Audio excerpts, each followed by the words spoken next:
Effects of technology on the environment. Hello, I am Jennifer Rodriguez Mendez. I am here because I love to hit presentations. Let's start with the first point. Positive and negative effects of technology on the environment.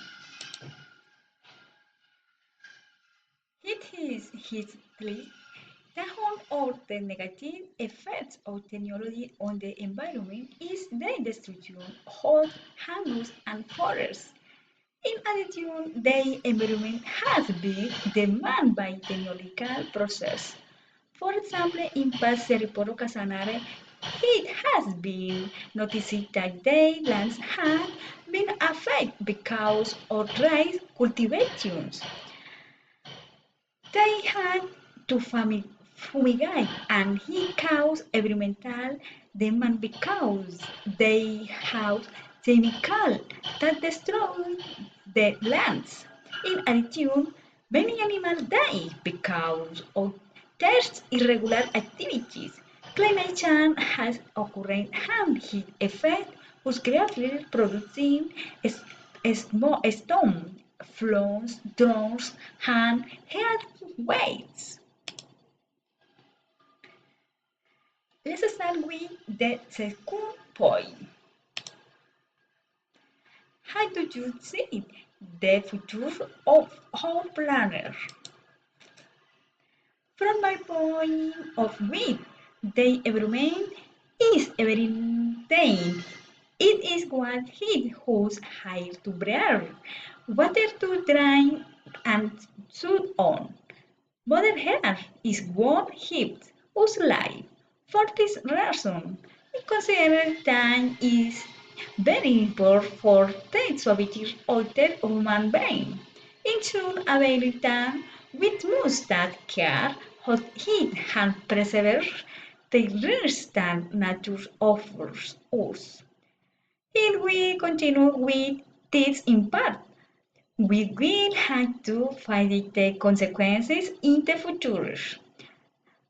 Even if the governments are here to prevent the destruction of the ozone layer, water pollutants, and the oil spills.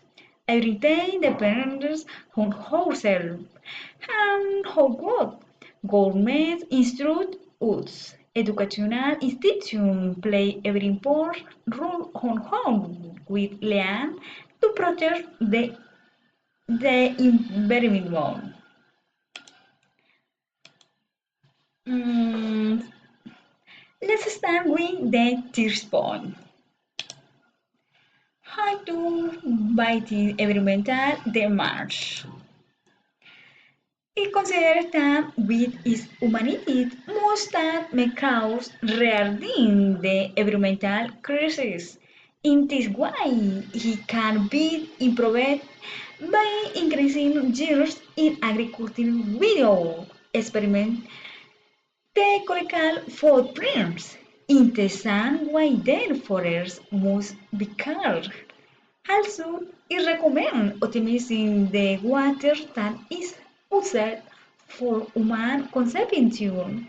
In addition, it is necessary to reduce drastically the loss and waste of food that is currently thrown away since there are millions of people who are victims of hunger. It is time to start with the changes because as human beings we know that in our nature's economy interaction are more significant than other elementary factors for life. Thank you.